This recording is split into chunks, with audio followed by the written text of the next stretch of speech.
하나님의 말씀입니다. 경청하십시오. 예수께서 대답하여 이르시되 이 물을 마시는 자마다 다시 목마르려니와 내가 주는 물을 마시는 자는 영원히 목마르지 아니하리니 내가 주는 물은 그 속에서 영생하도록 솟아나는 샘물이 되리라. 아멘.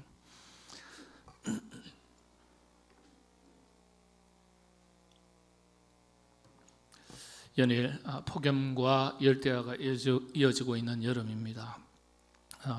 이 시즌에 또 휴가철이라고도 말하죠. 많은 국민들이 휴가와 휴식을 찾는 그런 계절 절기가 되었습니다. 휴식은 우리 마음의 비타민과 같다, 이런 말이 있습니다. 비타민을 제대로 섭취하지 못하면 또 우리 몸에서도 생성하지만 이 비타민이 부족하면 병이 들듯이 휴식 역시 제때 취하지 못하면 몸과 마음이 병이 들게 됩니다. 휴식이라는 한자 여러분 잘 아시죠? 뜻풀이를 보면 휴자가 이렇죠. 사람 인자 나무 목자입니다. 또 식자는 스스로 자자의 마음 심자로 이루어졌죠. 그러니까 휴식이라는 말이 지니는 의미는요, 나무에 기대에 앉아서 자기 자신의 마음을 돌아보는 것이 1차적인 휴식의 의미입니다. 물론 지친 몸을 쉬는 것도 휴식이지만은 우리 자신의 마음을 잘 돌아보는 것, 이것이 진정한 휴식의 의미입니다. 흔히 나무에 기대에 앉아서 쉬는 것을 가리켜 자기 자신과 대화를 나누는 것이다, 그렇게 설명하기도 합니다. 철학에서는 자기 자신을 우리 자신을 두 가지로 나눕니다. 일상적인 자기, 그리고 본래적인 자기. 좀 딱딱한 학문적인 용어입니다만은 일상적인 자기를 일상아라 그럽니다. 일상아. 그리고 본래적인 자기를 본래아. 본질적인 자아를 이야기할 때 사용하는 말입니다. 일상적인 자기는 슬퍼하고 걱정하고 화를 내고 이렇게 평상시에 살아가는 겉으로 드러나는 자기 자신의 모습이죠. 그런데 본래적인 자기, 본래아는 평소에 일상화에 가려져서 보이지 않는 진정한 자기 자신의 내면 세계의 본질적인 모습을 본래아, 그렇게 이야기합니다. 휴식은 나무에 기대고 앉아서 일상화를 벗어나서 본질적인 자기 자신, 본래아의 자기 자신을 만나는 시간이라 할 수 있습니다. 많은 사람들이 일상화에 빠져서 본래아를 보지 못하고 살아가고 있습니다. 희노애락에 매여서 자기 자신의 진정한 모습을 발견하지 못한다는 거예요. 회복하지 못한다는 거예요. 나무에 기대에 앉아서 자신의 진면목을 보면서 자기 자신을 성찰하고 살피고 그리고 잃어버린 자기 자신의 본질적인 모습을 잘 회복하는 사람이 자기다운 사람이 되는 것입니다. 그런 사람들이 건강한 삶을 회복할 뿐만 아니라 다른 사람들에게도 선한 영향력, 깊은 영향력을 미칠 수 있게 됩니다. 그래서 진정한 휴식이라는 것은 단순히 지친 육신의 쉼을 누리는 것만이 아니라 이렇게 진정한 내적인 자기다움을 회복하는 것이 휴식의 의미입니다. 유대인들의 노동 철학을 우리가 눈여겨볼 필요가 있는데요. 유대인들의 노동 정신, 노동 철학이 남다릅니다. 열심히 일하라가 아니에요. 먼저 잘 쉬어라, 제대로 놀아라, 그렇습니다. 유대인들의 문화 속에 쉬고 안식한다는 개념이 아주 철저하게 녹아나 있습니다. 유대인들에게는, 물론 유대인들의 이야기는 구약 성경을 기반으로 하고 있습니다. 구약 성경의 가르침이죠.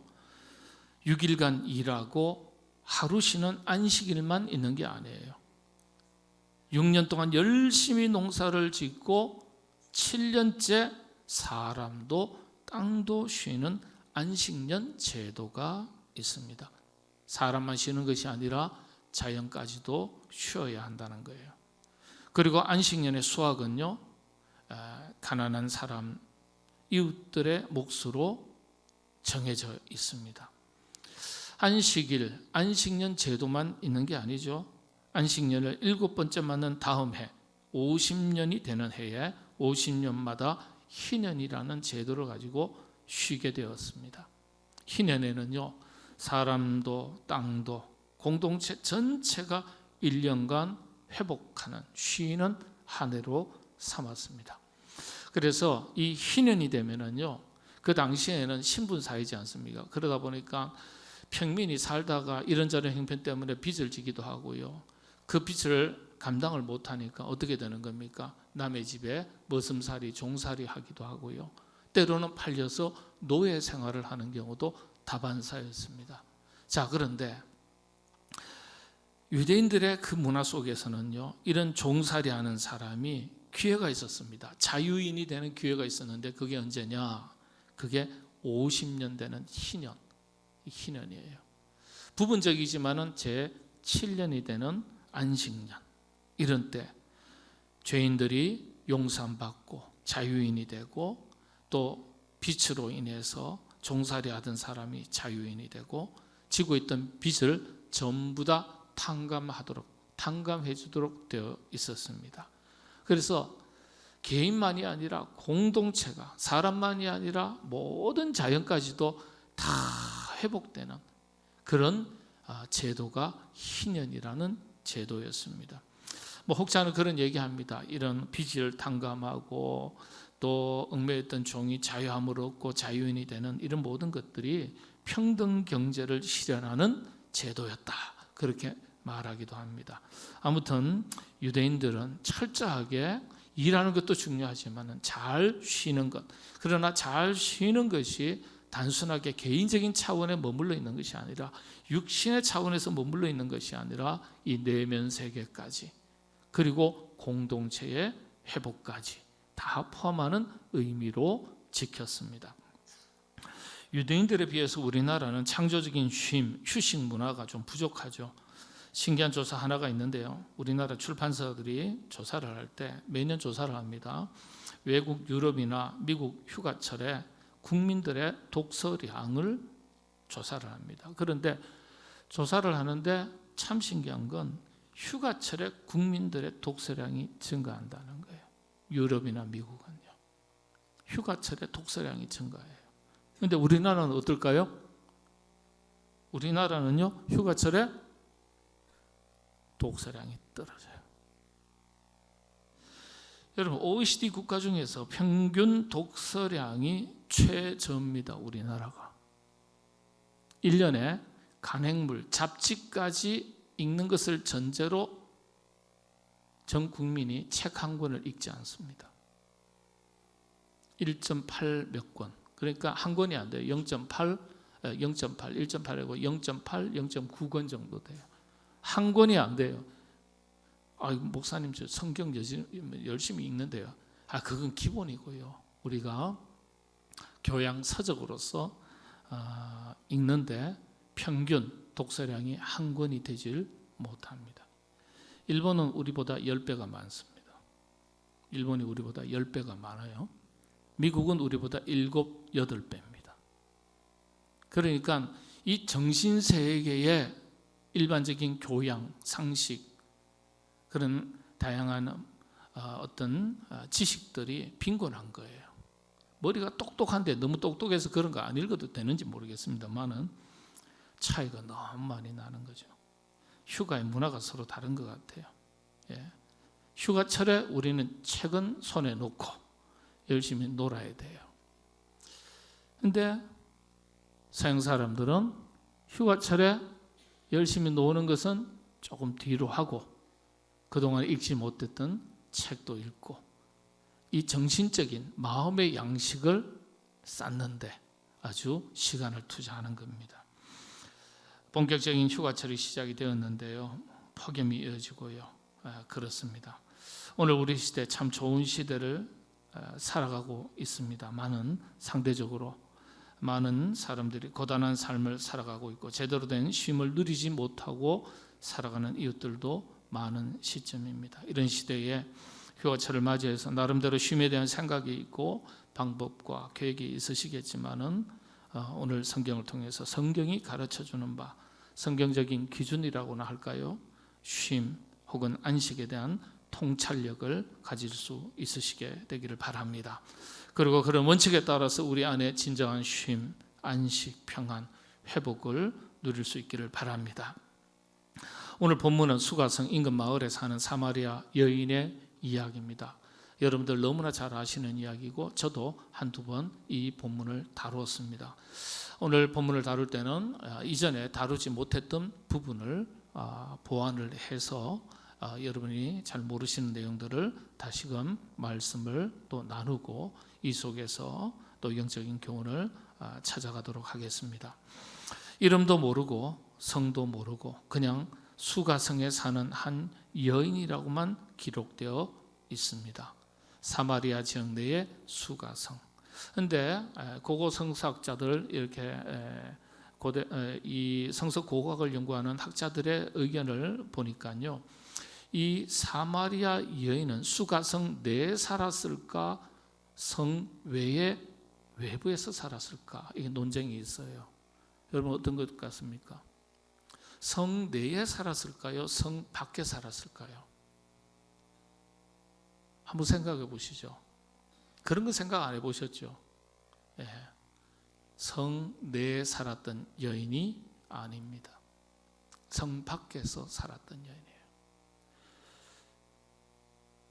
손가락질을 받고 따가운 시선 속에서 견딜 수 없는 거예요.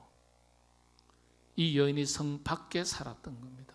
성 밖에 사람들의 멸시, 천대, 여러 가지 보이지 않는 조롱, 이걸 피해서 성 밖에 그런 사람들이 모여 살아가는 움막 동굴들이 있는 거예요. 그런 조그마한 마을들이 있는 거예요. 추방당한 사람들이 모여 사는 곳에 살았던 여인이다, 그렇게 이야기합니다. 그러니까 자기 동네, 자기 동족들에게도 인정받지 못했던 멸시 천대 속에서 살았던 정말 한많은 여인이라는 거예요. 그 마을 안에서 살 수가 없는 거예요. 날카로운 시선 때문에. 자, 그런 여인이 우물가를 찾았습니다. 여러분들 또 아셔야 되는 게 성서지략을 우리가 이 성지순례를 가보면 성경이 더 그림으로 옮겨지니까 참 명확하게 성경을 이해하는 데 도움이 되거든요. 구약 성경을 전쟁사의 관점에서는 우물 뺏기 전쟁이라고 그랬습니다. 구약 시대를. 왜냐하면 물이 귀하던 팔레스타인 지역이기 때문에 이 우물을 마을 안에 두지 않았습니다. 그러면 이방 족속들이 어떻게 해요? 우물을 차지하기 위해서 공격하는 거예요. 그래서 이 우물은 어떻게 해요? 항상 그 마을 성 경계선이나 밖에 둡니다. 예, 항상 그렇게 밖에 둬요. 그래서 이방 사람들도 와서 때로는 마실 수 있도록 그렇게 한 거예요. 그러니까 이 여인은 수가성 내에 있는 우물을 찾은 것이 아니라 수가성 밖에 있는, 동구 밖에 있는 우물을 찾았던 거예요. 네, 이게 참 중요한 겁니다. 어쨌건 이 여인은 고단한 인생을 살았습니다. 동족들과 함께 어울릴 수가 없었고 그 마을 안에서 공동체의 일원으로 살아갈 수도 없었고 동구 밖에 내몰린 사람들이 살아갔던 그런 작은 마을이라고도 하기가 어렵죠. 집단 거주 지역에서 살았던 인근에는 나환자 병을 앓고 있는 나병을 앓고 있는 그런 환자들, 그분들은 더 동굴에서 많이 살았다 그러거든요. 예. 그런 곳에서 살다가 물을 기르러 온 것입니다. 근데 이 성서학자들은요, 이 수가성 사마리아 여인의 이야기가 어떤 이야기인가 했을 때 쉼을 누리지 못하는 고단한 인간의 자화상이라고 그렇게 말합니다. 쉼을 누리지 못하는 우리 인간의 자화상. 여러분 구약에서는 모세의 아들이 누구죠? 모세의 아들 누굴까요? 게르솜입니다. 게르솜의 뜻이 뭘까요? 나그네라는 뜻입니다. 그러니까 모세가 타국의 생활을 할 때 아들을 얻었는데 자기 자신의 인생을 처지를 신세한탄하면서 나 그래 된 인생에 고단한 인생 살아가는데 너를 낳았구나. 그래서 자기 자신의 내면 세계의 고단함을 자식의 이름으로 지어버린 거예요. 그게 게르솜이에요. 게르솜. 예. 참 하나님의 품을 떠난 고단한 인간의 자화상으로서 그 이름을 지은 거예요. 그게 영화배우 안소니 퀸이 있는데 이분이 영화의 주인공이었는데 그 영화 이름이 게르솜이에요.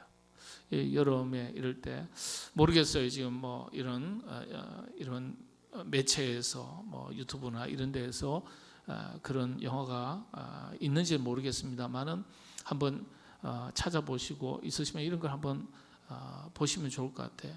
고뇌 안의 인간, 내면 세계의 갈등, 참 고단한 인간의 자화상을 그대로 보여주는 영화라고 알려져 있습니다.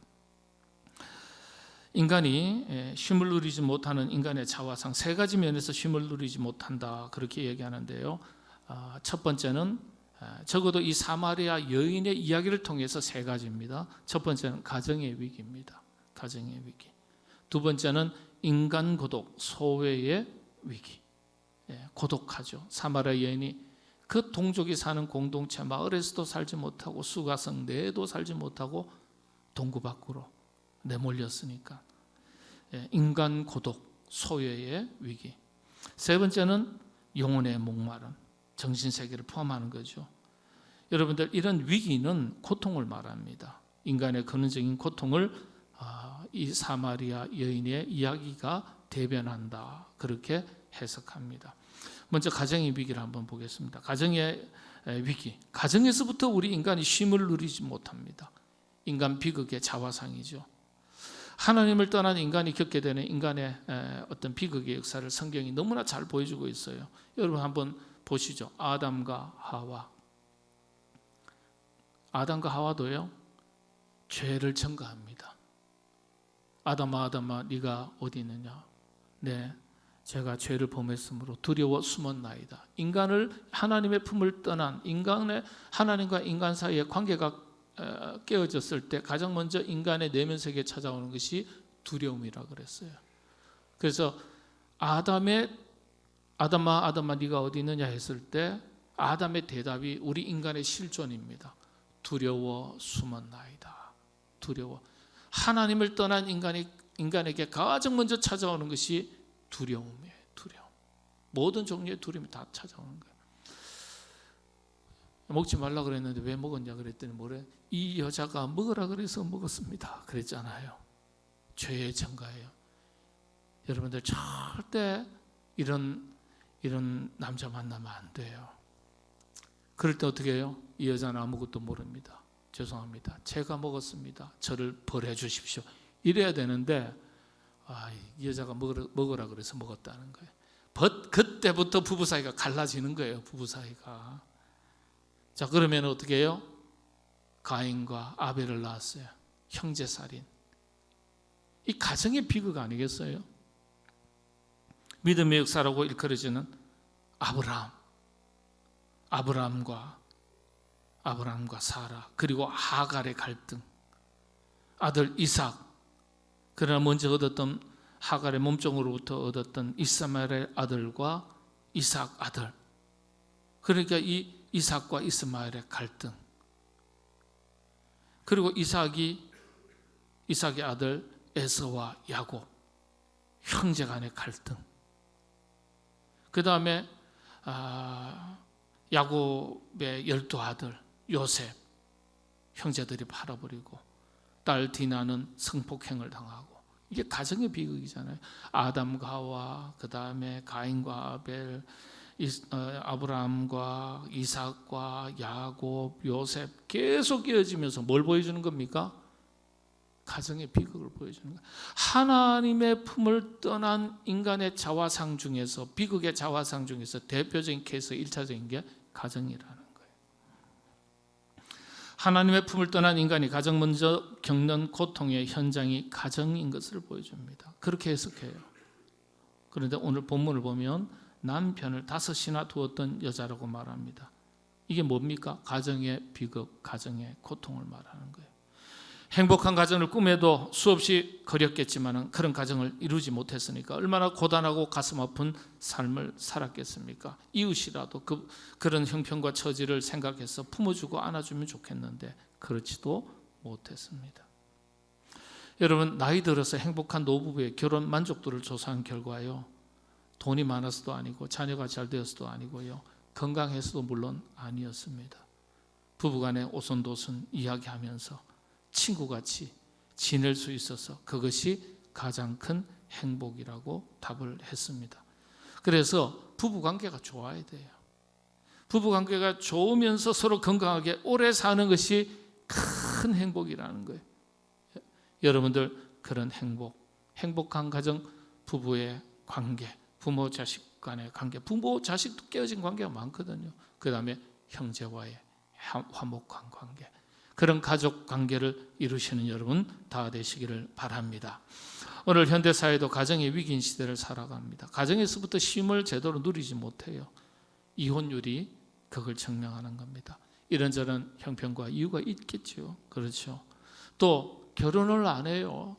서울 시내 30대들의 결혼율을 조사했더니 이미 절반 이상 결혼을 안 했습니다. 비혼율. 여러분들, 초혼이든, 요즘 재혼도 늘어나지 않습니까? 재혼이든 가정을 이루고 산다는 것 자체에 대해서 감사하고 그 가정을 이 땅에서 이루어지는 천국 같은 가정으로 만들기 위해서 노력하시게 되기를 바랍니다. 우리 시대에 예수님 잘 믿는 거 따로 없습니다. 하나님께서 만들어주신 가정을 밝고 건강하게 잘 지켜나가는 것이 예수님 믿는 사람들의 할 일이고 세상 사람들에게 보여줄 일입니다. 세상 사람들, 야, 예수님 믿는 사람들, 교회 다니는 분들 가정을 보니까 참 행복하더라. 뭐 큰 부자도 아니지만, 큰 성공을 이룬 것도 아니지만 또 가정이 참 행복하더라. 이런 걸 보여주는 것이 복음 전도의 능력이 될 수 있지 않겠습니까? 우리 모두 건강한 가정, 행복한 가족 관계를 만들어 가시게 되기를 바랍니다. 우리 가정이 행복한 가정이 되어서 참된 쉼을 누리는 은혜가 있도록 하나님께서 큰 은혜 대해 주시길 바랍니다. 여러분들, 이 시중에 가면 그런 가정에 대해서, 부부 관계에 대해서요, 가정의 행복이라는 것은 부부 관계에서부터 시작되는 거거든요. 그 재밌는 이야기가 많이 있어요. 예.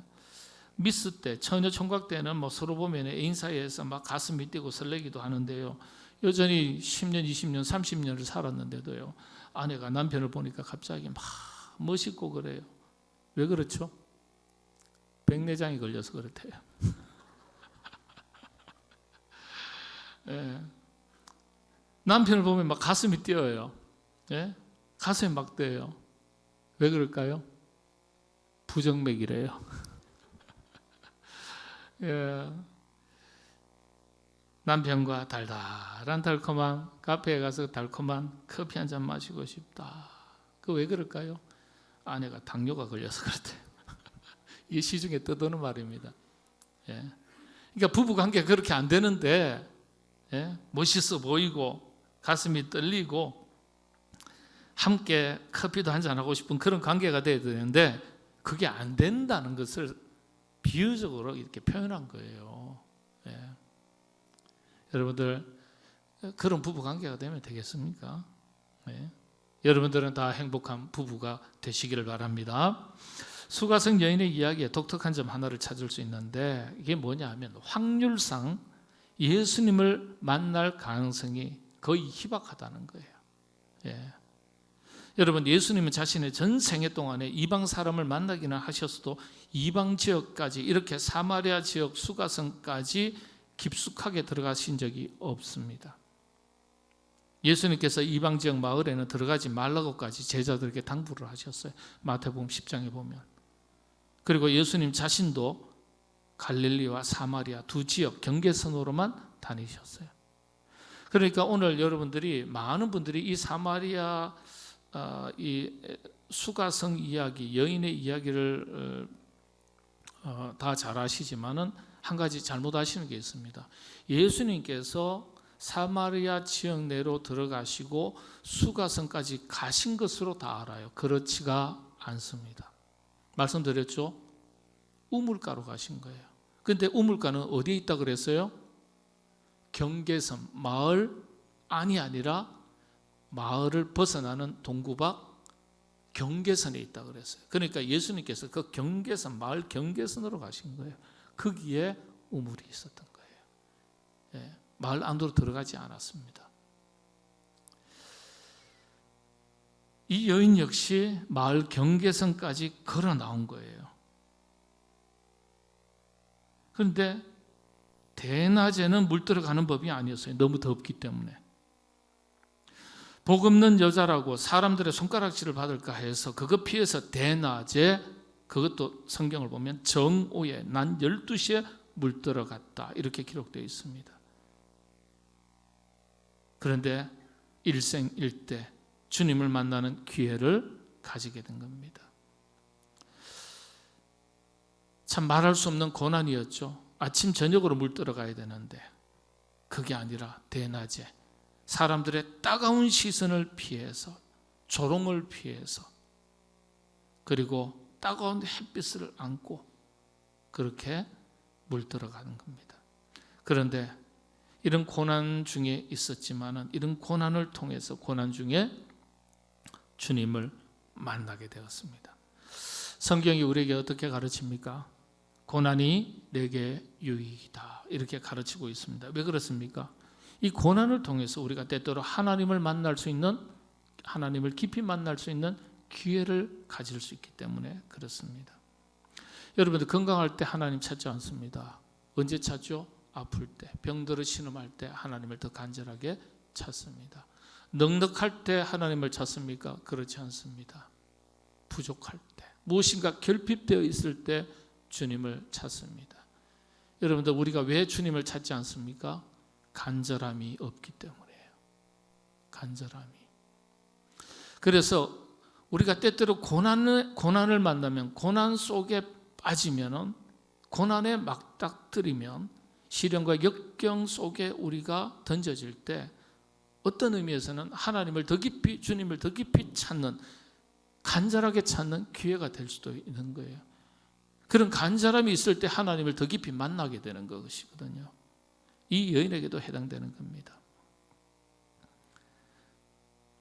그래서 고난 중에 있던 이 여인이 예수님을 만나게 된 거예요. 이런 고난이 없었더라면 과연 이방 여인이 예수님을 찾겠어요? 만날 수 있었겠어요? 아니죠. 여러분, 그래서 때때로 우리에게 크고 작은 고난과 시련, 역경이 찾아온다 할지라도 원망하거나 불평하지 마시고 그런 기회를 통해서 하나님을 더 깊이 만날 수 있는 기회가 되는 줄로 믿고 주님 앞에 더 가까이 나와 엎드리고 주의 도우심을 구하는 여러분 되시기를 바랍니다. 두 번째가 이 사마리아 여인의 이야기의 현대인의 자화상이라고 했는데요. 두 번째가 고단한 인간관계를 보여줍니다. 가정에 큰 위기를 겪었던 여인이 마을 공동체에서조차도 다른 사람들의 눈칫밥을 먹으면서 살고 있었습니다. 우물가에 물 기르러 나오는 시간을 보면 알 수 있습니다. 정오, 대낮에 나왔습니다. 말씀드린 대로요. 살면서 여러분 가장 힘든 것 중에 하나가 인간관계에서는 피로감이에요. 현대사의 수많은 내적 갈등의 제일된 원인을 인간관계에서는 스트레스라고 말합니다. 여러분들 누군가에게 여러분들 만날 때 편안한 사람이 되어주시기를 바랍니다. 또 편안한 사람들을 많이 만나시게 되기를 바랍니다. 그렇게 되기 위해서는요, 너도 잘해야 되지만 나도 잘해야 되는 거예요. 나도 잘해야 되지만 상대방도 잘해야 되는 거예요. 다른 길 없습니다. 서로 사랑하고 용서하고 사는 길이에요. 여러분 늘 말씀드리지만은 용서는 너를 위한 것이 아니라 나를 위한 것입니다. 용서하지 못하고 살아가는 그 마음, 하나님 자기를 죽이는 것이자 자기 비극이죠. 너그러운 마음을 가지고 살아가야 하겠습니다. 그래야 우리 마음이 쉼을 누릴 수 있습니다. 마지막 세 번째, 이 여인의 이야기가 우리 인간의, 현대인들의 영혼의 목마름을 보여준다 그렇게 말합니다. 이 수가성 여인이 가진 인생의 고통 세 가지, 첫 번째 가정의 위기, 둘째 인간관계의 고통, 인간관계 속에서 설 자리가 없는 거죠. 자기 자리가 없는 겁니다. 세 번째가 영혼의 목마름, 인생의 목마름입니다. 마시면 다시는 목마르지 아니할, 영원히 목마르지 아니할 그런 물이 있다면 저에게 주십시오. 예수님께 간청을 합니다. 이걸 교회 전통에서는 인간의 근원적인 본질적인 영혼의 목마름이라고 해석을 합니다. 이건요, 물질로도 채워지지 않아요. 사람의 어떤 말로, 위로의 말로도 채워지지 않아요. 인간이기 때문에 본래부터 가지는 영혼의 목마름이 있는 겁니다. 신의 품을 떠난, 하나님의 품을 떠난 모든 인간에게는 이런 영혼의 근원적인 갈증이 있는 거예요. 이 갈증, 목마름은 하나님을 만날 때, 신을 만날 때 비로소 해결된다, 그렇게 말합니다. 구원의 문제가 포함되는 거죠. 우리 영혼에 그래서 참된 안식은 구원의 문제가 해결될 때 주어지는 것입니다. 쉼이 없었던 인생이 사마리아 수가성 여인이었습니다. 이런 여인의 인생의 고단함과 목마름을 아시고 주님은 참된 안식의 비결, 휴식의 비결을 일러주셨습니다. 그 비결이 바로 예배였어요. 고단한 영혼이 쉼을 얻는 자리가 바로 예배의 자리입니다. 예배는 형식과 절차를 말하는 게 아니에요. 하나님과의 바른 관계를 말합니다. 영적인 바른 질서를 말하는 것입니다. 이것이 회복될 때 우리 영혼의 참된 평안함을, 은혜를 누릴 뿐만 아니라 우리의 육신의 삶도 하나둘씩 치유되고 회복된다는 겁니다. 그래서 주님은 지금도 우리에게 말씀하시죠. 마태복음 11장 28절에서 30절 말씀에 수고하고 무거운 짐진 자들아 다 내게로 오라. 내가 너희를 편히 쉬게 하리라. 또 이렇게 말씀하셨죠. 내 아버지 집에 거할 곳이 많도다. 그렇지 않으면 너희에게 일렀으리라. 여기서 거할 곳이 많도다. 헬라어에서는 모네라고 말합니다. 모네. 히브리어에서는 이 모네라는 말이 집이라는 단어와 같은 단어예요. 모네.